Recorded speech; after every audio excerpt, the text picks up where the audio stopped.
എല്ലാ പേർക്കും പുതിയൊരു വീഡിയോയിലോട്ട് സ്വാഗതം.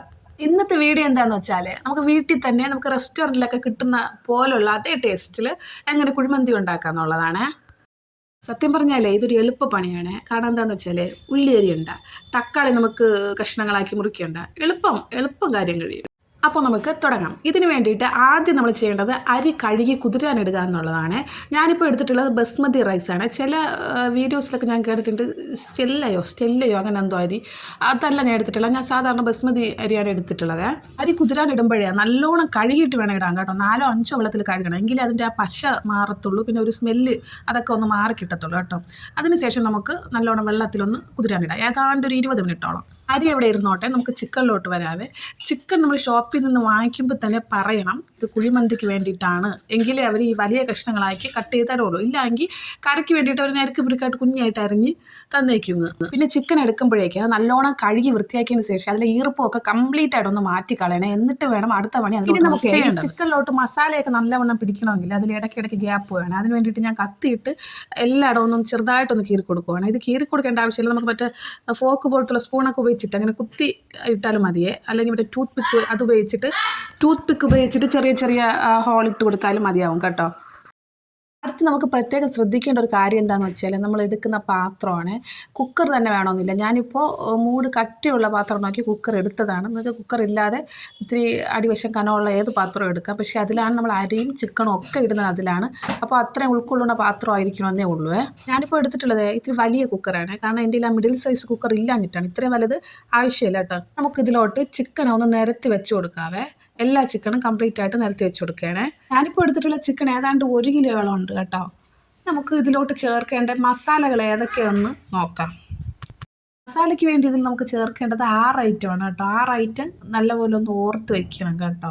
നിങ്ങൾക്ക് ബോറടിക്കാതിരിക്കാൻ വേണ്ടി ഞാൻ സ്പീഡിൽ പറയുകയാണ്. ഒന്നാമത്തത് ഉണക്ക നാരങ്ങയാണ്. ഉണക്ക നാരങ്ങ ഇപ്പോൾ കംപ്ലീറ്റ് കടകളിലും കിട്ടും കേട്ടോ. ഞാനിപ്പോൾ മേടിച്ചത് ഒരെണ്ണം 5 രൂപയ്ക്കാണ്. അത് കഴിഞ്ഞ് ലേശം കുരുമുളക്, ലേശം ഏലയ്ക്ക, അത് കഴിഞ്ഞ് ഞാൻ വച്ചിട്ടുള്ളത് എൻ്റെ പേര് പറഞ്ഞു ക്യാപ്സിക്കം കഴിഞ്ഞിട്ട് ആ 4 കട്ട പോലെ ഇരിക്കുന്നത് മാഗി ക്യൂബ്സാണ്. അത് നമുക്ക് സൂപ്പർ മാർക്കറ്റിലൊക്കെ കിട്ടും കേട്ടോ. മാഗി ക്യൂബ്സ് 2 എണ്ണം മേടിച്ച് കഴിഞ്ഞാൽ അതിൽ ഒരെണ്ണത്തിൽ 2 എണ്ണം ഇരിക്കും. അങ്ങനെ ടോട്ടൽ 4 എണ്ണം. അത് കഴിഞ്ഞാൽ ചെറിയ പൊടിയായിട്ടിരിക്കുന്നത് മസാലയാണ്. അതായത് ചിക്കൻ മസാലയോ നമ്മുടെ സാധാരണ നമ്മൾ മസാലയൊക്കെ വറുത്ത് പൊടിക്കുമല്ലോ, ആ മസാലയാണ്. അതേതാണ്ട് 1 ടീസ്പൂണോളം വേണം. ഇതെല്ലാം നമുക്ക് ചിക്കനിലോട്ട് ചേർത്ത് കൊടുക്കാവേ. പിന്നെ മാഗി ക്യൂബ് ചേർക്കുമ്പോൾ ഒന്ന് ശ്രദ്ധിക്കണം, നല്ലോണം ഉടച്ചിട്ടൊന്ന് ചേർക്കാവേ. ഉടച്ചില്ലെങ്കിലും കുഴപ്പമില്ല, പക്ഷേ ഉടച്ചിട്ട് ചേർക്കണം. അപ്പോൾ തന്നെ ചിക്കൻ്റെ എല്ലാ ഭാഗത്തോടും എത്തുള്ളൂ കേട്ടോ. ഇതിൽ ഉപ്പ് ചേർക്കേണ്ട ആവശ്യമില്ല കേട്ടോ. കാരണം മാഗി ക്യൂബിൽ ധാരാളം ഉപ്പുള്ളത് കൊണ്ട് ഉപ്പ് ചേർക്കേണ്ടതേ ഇല്ല. ഇനി നമുക്കിതിലോട്ട് ചേർത്ത് കൊടുക്കേണ്ടത് ഫുഡ് കളറാണ്. ഫുഡ് കളർ ഉപയോഗിക്കേണ്ട ആവശ്യമില്ല, പക്ഷെ നമുക്ക് മന്തിക്ക് റെസ്റ്റോറൻറ്റിൽ കിട്ടുന്ന അതേ രീതിയിൽ കിട്ടണമെന്നുണ്ടെങ്കിൽ നമുക്ക് ലേശം ഫുഡ് കളർ ആഡ് ചെയ്യേണ്ടതാണ്. ഞാനിപ്പോൾ ഇത് സൺഫ്ലവർ ഓയിലിൽ കുറച്ച് ചുവന്ന കളറ് മിക്സ് ചെയ്തിട്ടാണ് ഞാൻ ഇതിലോട്ട് ചേർത്ത് കൊടുക്കുന്നത് കേട്ടോ. അത് കഴിഞ്ഞതിന് ശേഷം ഇതിൽ ചേർത്ത് കൊടുക്കേണ്ടത് സൺഫ്ലവർ ഓയിലാണ്. ഏതാണ്ട് ഒരു 3/4 കപ്പോളം സൺഫ്ലവർ ഓയിൽ ഞാനിതിൽ ചേർത്ത് കൊടുക്കുന്നുണ്ട്. ഇനി ഇത് നമുക്ക് നല്ലോണം ഒന്ന് മിക്സ് ചെയ്ത് കൊടുക്കാവേ. എല്ലാ കൂട്ടും എല്ലാ ഭാഗത്തും എത്തുന്ന തരത്തിൽ മിക്സ് ചെയ്ത് വയ്ക്കണേ. ഇപ്പോൾ ഇത് നല്ലോണം മിക്സ് ചെയ്തിട്ടുണ്ട്. ഇനി നമുക്കിത് ഒരു അടപ്പ് പാത്രം ഉപയോഗിച്ച് മൂടി മാറ്റി വയ്ക്കാവേ. ഇനി നമുക്ക് കുതിർത്ത് വെച്ചിരിക്കുന്ന അരിയുടെ കാര്യം നോക്കാവേ.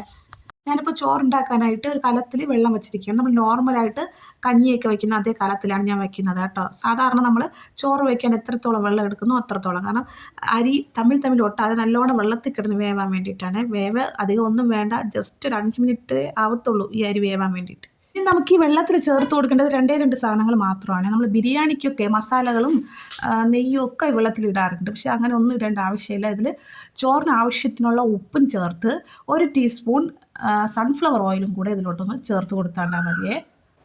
വെള്ളം ഏതാണ്ട് തിളയ്ക്കാറാകുമ്പോഴേക്കും നമുക്ക് അരി ഇട്ട് കൊടുക്കാവേ. സാധാരണയായിട്ട് നമ്മൾ ചോറുണ്ടാക്കും പോലെ അരിയൊക്കെ ഇട്ടതിന് ശേഷം അടപ്പ് വെച്ച് മൂടി വയ്ക്കുക. നല്ലതായിട്ട് തിളച്ചതിന് ശേഷം ഒന്ന് തുറന്ന് നോക്കാവേ. ഇപ്പോൾ നല്ലപോലെ തിളച്ച് വന്നിട്ടുണ്ട്. ഞാൻ ഇപ്പോൾ തീ കുറച്ച് വെച്ചിരിക്കുകയാണ്. ഇനി അങ്ങോട്ട് നമ്മൾ ശ്രദ്ധിക്കണം കേട്ടോ. പരുവ് എങ്ങനെയാണെന്ന് വെച്ചാൽ നമ്മൾ ചോറ് എടുക്കുമ്പോഴേക്ക് 2ആയിട്ട് മുറിഞ്ഞ് വന്നു കഴിഞ്ഞാൽ അത് പരുവായി. കാരണം ഇനി നമുക്കത് ആവിയിൽ വെച്ചൊന്ന് വേവിക്കേണ്ടതാണ്. അതുകൊണ്ട് പെട്ടെന്ന് വടിക്കണം കേട്ടോ. നമ്മൾ ചോറ് ആവും പോലെ അങ്ങ് പഴുത്താവാനൊന്നും വെയിറ്റ് ചെയ്യരുത് കേട്ടോ. എനിക്കിപ്പോൾ അത് അരി ആയിട്ടുണ്ട്. ഞാൻ ഇനി സ്റ്റൗ ഓഫ് ആക്കുകയാണ്. എന്നിട്ട് സാധാരണയായിട്ട് നോർമലായിട്ട് ഞാൻ ചോറ് എങ്ങനെയാണോ വടിക്കുന്നത് അതുപോലെ തന്നെയാണ് വടിച്ച് വയ്ക്കുന്നത് കേട്ടോ. ഇനി കഞ്ഞി വടിച്ചൊന്ന് അങ്ങോട്ട് മാറ്റി വയ്ക്കാവേ. ഇനി നമ്മൾ നേരത്തെ മിക്സ് ചെയ്ത് വെച്ച ചിക്കൻ ഇങ്ങോട്ട് എടുക്കാവേ. ചിക്കൻ ഇപ്പോൾ നല്ലപോലെ മസാലയൊക്കെ പിടിച്ച് കിടക്കുവാണ്. ഇനി നമുക്കിതിനെ 5 മിനിറ്റോളം ഒന്ന് നല്ലപോലെ തീയിൽ വേവിക്കണം. തീ കൂട്ടി വെച്ച് തന്നെ വേവിച്ചെടുക്കണം കേട്ടോ. മൂടി വെച്ച് തിരിച്ച് മറിച്ച് വിട്ട് വെറും 5 മിനിറ്റ് മാത്രം. എനിക്കിപ്പോൾ കംപ്ലീറ്റ് ആയിട്ടുള്ള വീഡിയോ എനിക്ക് ഫുള്ളായിട്ട് ഇടാൻ പറ്റാത്തതുകൊണ്ട് ഞാൻ സ്പീഡിൽ ഇടുവാണ് കേട്ടോ. ഇനി ഒരുപാട് സമയം എടുക്കും കേട്ടോ. നിങ്ങൾ സൂക്ഷിച്ച് ഇത് മറിച്ചും തിരിച്ചൊക്കെ ഇട്ടോണേ. ഇതാ ഇപ്പോൾ ഞാൻ ഏതാണ്ട് ഈ പരുവത്തിൽ എടുത്തിട്ടുണ്ട് കേട്ടോ. നന്നായിട്ടൊന്നും കരിച്ചിട്ടില്ല, കാരണം ഇനി ആവിയിൽ കൂടെ കിടന്ന് വേവേണ്ടതല്ലേ. ഇനി നമുക്ക് ചെയ്യേണ്ടത് ഇതിൽ നിന്ന് ഒരു 3-4 സ്പൂണോളം ഓയിൽ ഇങ്ങനെ നമുക്ക് മാറ്റിയെടുക്കണം കേട്ടോ. ഇത് നമ്മൾ മാറ്റുന്നത് എന്തിനാന്ന് വെച്ചാൽ നമുക്ക് ചോറിൻ്റെ മീതേക്ക് ഒന്ന് ലേശം ഒഴിക്കാൻ വേണ്ടിയിട്ടാണ്. അതുപോലെ ഇതിനടിയിൽ കുറച്ച് ഓയിൽ നിർത്തിയിരിക്കണം കേട്ടോ. കംപ്ലീറ്റ് ആയിട്ട് ഊറ്റിയെടുക്കാൻ നിൽക്കരുത്. നമുക്കിതിനെ ഒന്ന് നല്ലോണം ഒന്ന് കുലുക്കിയൊക്കെ ഒന്ന് വയ്ക്കാവേ. ആ ഓയിലും മസാലയൊക്കെ എല്ലായിടവും ഒന്ന് എത്തിക്കോട്ടെ കേട്ടോ. ഇനി ഇതിന് മീതെയാണ് നമുക്ക് ചോറിടേണ്ടത്. ചോറിടുന്നതിന് മുന്നായിട്ട് ആ ഉണക്ക നാരങ്ങ ഒന്ന് എടുത്ത് മാറ്റിക്കോടെ. ഞാൻ ചോറ് ഇതിൽ ഇട്ടതിന് ശേഷമാണ് എനിക്ക് ആ നാരങ്ങയുടെ ഓർമ്മ കേട്ടോ. ഞാൻ അതിന് ശേഷമാണ് എടുത്ത് മാറ്റിയത്. നിങ്ങൾ ആദ്യമേ അങ്ങ് എടുത്ത് മാറ്റണം. ഈ സ്റ്റേജ് ആകുമ്പോഴേ നിങ്ങൾ ആ നാരങ്ങയൊന്നും എടുത്ത് മാറ്റിക്കോണം കേട്ടോ. ഇനി നമുക്ക് ആ നാരങ്ങയുടെ ആവശ്യം അതിലില്ല. ഇപ്പോൾ 2 ലെയറായിട്ടാണ് ചോറ് ഇട്ട് കൊടുക്കുന്നത് കേട്ടോ.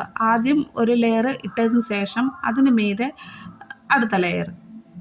ഒരു കാര്യം പറയാൻ വിട്ടുപോയേ, വീഡിയോ കാണുന്നവരെ എൻ്റെ ചാനൽ സബ്സ്ക്രൈബ് ചെയ്യാത്തവരുണ്ടെങ്കിലും ഒന്ന് സബ്സ്ക്രൈബ് ചെയ്തേക്കണേ. പിന്നെ നിങ്ങളുടെ അഭിപ്രായങ്ങളൊക്കെ കമൻറ്റായിട്ടൊന്ന് അറിയിക്കണേ. ഓക്കെ, അപ്പോൾ ഞാനിപ്പോൾ ഒരു ലെയർ ചോറിട്ടിട്ടുണ്ട്. ഇനി ഇതിന് മീതെ നമുക്ക് ഗാർണിഷ് ചെയ്യണം. ഗാർണിഷ് ചെയ്യുന്ന വെച്ചാൽ നമ്മൾ ബിരിയാണിക്ക് ഗാർണിഷ് ചെയ്യുമ്പോൾ ഒന്നും വേണ്ട. നമ്മുടെ മന്തിയുടെ ആ ഒരു കളറൊക്കെ ഒന്ന് കിട്ടാൻ വേണ്ടിയിട്ട് മാത്രം നേരത്തെ നമ്മൾ ആ മിക്സാക്കി വെച്ച ഒരു റെഡ് കളർ, അത് കഴിഞ്ഞ് യെല്ലോ കളറിന് വേണ്ടിയിട്ട് ഞാനിവിടെ എടുക്കുന്നത് മഞ്ഞപ്പൊടിയാണ്. മഞ്ഞപ്പൊടി ലേശം പാലിലൊന്ന് മിക്സ് ചെയ്ത് ആ മഞ്ഞപ്പൊടി ഞാൻ ഇതിലോട്ടൊന്ന് ഒഴിച്ചു കൊടുക്കുകയാണ്. അത് കഴിഞ്ഞതിന് ശേഷം നമ്മൾ നേരത്തെ എടുത്ത് മാറ്റി വെച്ചായിരുന്നല്ലോ എണ്ണ, സൺഫ്ലവർ ഓയിൽ കുറച്ച് മാറ്റി വെച്ചായിരുന്നല്ലോ, നമ്മുടെ മസാല കൂട്ടിന്ന് എടുത്ത് മാറ്റി വെച്ചല്ലോ, അതും ലേശം ഇതിലോട്ടൊന്ന് ഒഴിച്ചു കൊടുക്കണേ. ഇത് 3 ചെയ്തതിന് ശേഷമാണ് അടുത്ത ലെയർ നമുക്കിതിലോട്ട് ഇട്ട് കൊടുക്കേണ്ടത്. ഇത് കഴിഞ്ഞ് രണ്ടാമത്തെ ലെയറും ചോറ് ഇതുപോലെ തന്നെ ഇട്ട് കൊടുക്കുക. ഞാൻ അത് കുറച്ച് സ്പീഡാക്കി ഒന്ന് ഇടുവാണ്, കാരണം നിങ്ങൾക്ക് മനസ്സിലായല്ലോ. ഇതുപോലെ തന്നെയാണ് രണ്ടാമത്തെ ലെയറും ചോറ് അത്രയും കംപ്ലീറ്റ്, ബാക്കി ചോറെല്ലാം നിരത്തിയതിന് ശേഷം നേരത്തെ ചെയ്ത അതേ പ്രോസസ്സ് തന്നെയാണ് റിപ്പീറ്റ് ചെയ്യേണ്ടത്. വല്ലപ്പോഴൊക്കെ ഉണ്ടാക്കുന്ന കുഴിമന്തിയില്ല, അപ്പോൾ ലേശം കളറൊന്നും വലിയ പ്രശ്നമില്ല കേട്ടോ.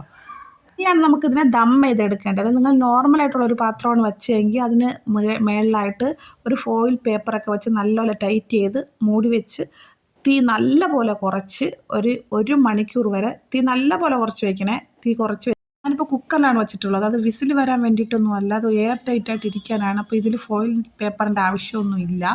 ഇത് ഏതാണ്ട് ആവി അകത്ത് കയറി ഏതാണ്ട് വിസിലോളം എത്തുമ്പോഴേക്കും ഇത് ഏതാണ്ട് 1 മണിക്കൂറാവും. കാരണം എന്ന് വെച്ച് കഴിഞ്ഞാൽ ഇത് സിമ്മിൽ ഏറ്റവും തീ കുറച്ചാണ് വച്ചിരിക്കുന്നത് കേട്ടോ.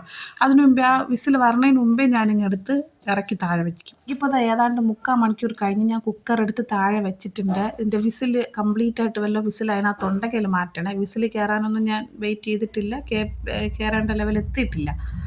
അപ്പോൾ ഞാൻ തുറന്നപ്പോഴേക്കും ഇതാണ് അവസ്ഥ കേട്ടോ. ഇനി നമുക്കടുത്ത് ചെയ്യേണ്ടതാണ് വളരെ ഇമ്പോർട്ടൻ്റ് ആയിട്ടുള്ള ഒരു കാര്യമാണ്. ഇനി ഇതിൻ്റെ പുറത്തുള്ള ചോറൊക്കെ നമുക്കൊന്ന് മാറ്റിയെടുക്കാവേ. മാറ്റിയെടുത്തതിന് ശേഷം ഇതിനകത്തുള്ള ചിക്കൻ മാത്രം ഒന്ന് സെപ്പറേറ്റ് ആയിട്ട് എടുക്കണം. എന്തിനാന്ന് വെച്ചാൽ ഞാൻ വഴിയെ പറയാവേ, നിങ്ങൾ ശ്രദ്ധിച്ചിരുന്നോണേ. ഇപ്പോൾ ഏതാണ്ട് നമ്മുടെ ചിക്കൻ കാണാറായി കേട്ടോ. ഇനി നമുക്ക് ചോറ് അധികം എടുക്കേണ്ട, ചിക്കൻ അതിൽ നിന്ന് എടുത്ത് മാറ്റാവേ. ചിക്കനെല്ലാം കംപ്ലീറ്റ് ആയിട്ട് നമ്മൾ വേറൊരു പാത്രത്തിലോട്ട് മാറ്റിയതിന് ശേഷം നമ്മൾ മാറ്റി വെച്ച ചോറിനെ വീണ്ടും ഇതിലോട്ടൊന്ന് തട്ടി നല്ലപോലെ ഒന്ന് മിക്സ് ചെയ്തെടുക്കണം. കാരണം ഈ അരപ്പ് ഈ ചാറിലോട്ട് ഈ ചോറും ഒക്കെ മിക്സായി വരുമ്പോഴാണ് ആ കുഴിമന്തിയുടെ ടേസ്റ്റ് കറക്റ്റായിട്ട് കിട്ടുന്നത് കേട്ടോ. ഞാനിപ്പോൾ അത് ആ വീഡിയോയിൽ കാണിക്കുന്നില്ലേ, ഇതുപോലെ നല്ലോണം എല്ലാ ചോറും നല്ല രീതിയിൽ മിക്സ് ചെയ്തെടുക്കുക. ആ മസാലയിൽ, ആ ഇറച്ചി മസാലയിൽ നല്ലോണം മിക്സ് ചെയ്ത് എടുക്കുക. അപ്പോൾ നമ്മുടെ റെസ്റ്റോറൻറ്റിൽ കിട്ടുന്നത് പോലുള്ള സ്വാദിഷ്ടമായ കുഴിമന്തി ഇവിടെ റെഡി ആയിട്ടുണ്ട്. ഇത് എല്ലാവരും ഒന്ന് ട്രൈ ചെയ്ത് നോക്കണേ. നിങ്ങൾക്ക് ഇത് മുഷിവ് തോന്നാതിരിക്കാൻ വേണ്ടി നല്ലപോലെ സ്പീഡായിട്ടാണ് ഇട്ടിട്ടുള്ളത്. നല്ലോണം മനസ്സിലായി എന്ന് ഞാൻ വിചാരിക്കുന്നു. ട്രൈ ചെയ്ത് നോക്കിയതിന് ശേഷം അഭിപ്രായങ്ങളൊക്കെ കമൻറ്റിലൂടെ ഒന്ന് അറിയിക്കണേ. താങ്ക്